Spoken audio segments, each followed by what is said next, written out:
You know what's funny? Sometimes, in order to feel like we are on the right track, we just need to hear someone else say it. Like, why is that? Why do we need this external validation to confirm what we already know? So I was listening to the Alex Hormozi's books, $1 Million Offer, Lead, Sales, all of them. And I had this moment where I was like, wait a second, I know all of this. Like, I literally teach this stuff within my business. I run this stuff every single day very successfully for my clients. But for some reason, hearing it from him, it just hit differently. It gave me this weird confidence boost, even though nothing changed about what I know or what I do. So why do we do this? Why do we sometimes need to hear someone else say the things we already know to feel like we're on this right path? For me, I was on this long drive heading home to grab my race bib for a run that I had the next day, which, complete side note, was a complete unnecessary drive, but whatever.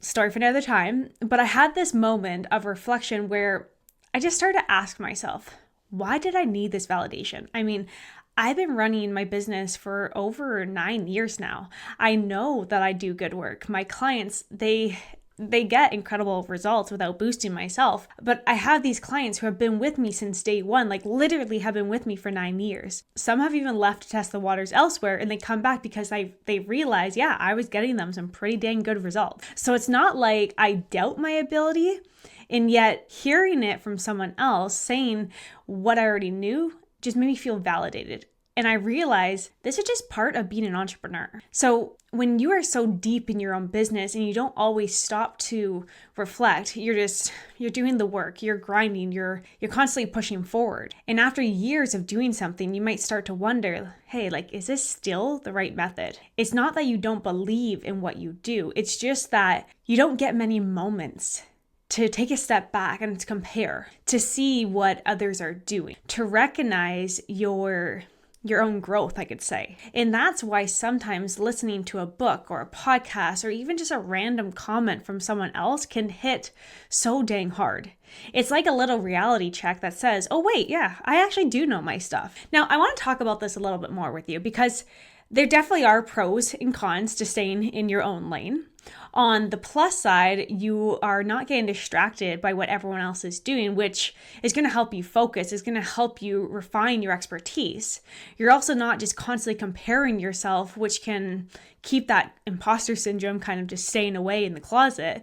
But on the flip side of this, you might forget how good you really are because you're not exposed to what other people are doing in the industry. You might miss out on learning new strategies that can improve your business. So it's kind of like this balancing act. And I like to think of this as why people like to listen to people like Alex Hormozi, or why even listening to him gave me that moment of like, yeah, I'm on the right path, without me feeling like I need to make a change in everything I do. So here's what I really want you to take away from this. Confidence changes everything. When you feel validated, when you remind yourself that you do know what you're doing, it affects how you show up. You speak with more authority. You sell with more confidence.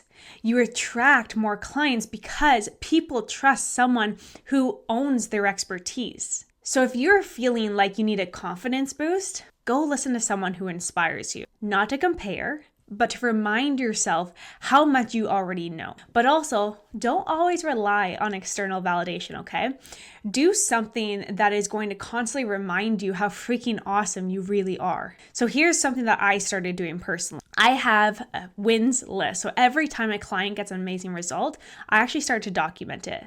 I self-reflect monthly, taking time to look at what I've actually achieved and where I'm actually going. And I surround myself with the right people, mentors, and peers who remind me every single day of my growth and how far I've really come. If you do these things, you won't need to wait for a book or a podcast to tell you that you're doing a great job.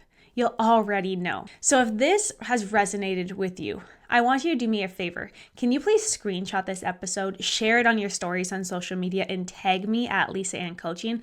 I would love to hear your thoughts on this. And even more, I would love for entrepreneurs in your world to realize how dang amazing they are too. And you and I, if we can help them show up a little more confident today, that's a win in my book. And if you're ready to scale your business without the burnout, I want you to check out my program, The Spotlight Theory. It's the exact system that I've used to grow my business while keeping my sanity. And it teaches you everything that I know and helped me go through all these million changes that life is going to throw at us.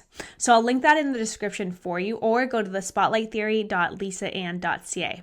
But I will see you next week, my friend. Keep owning your success. You know your stuff. Don't forget it.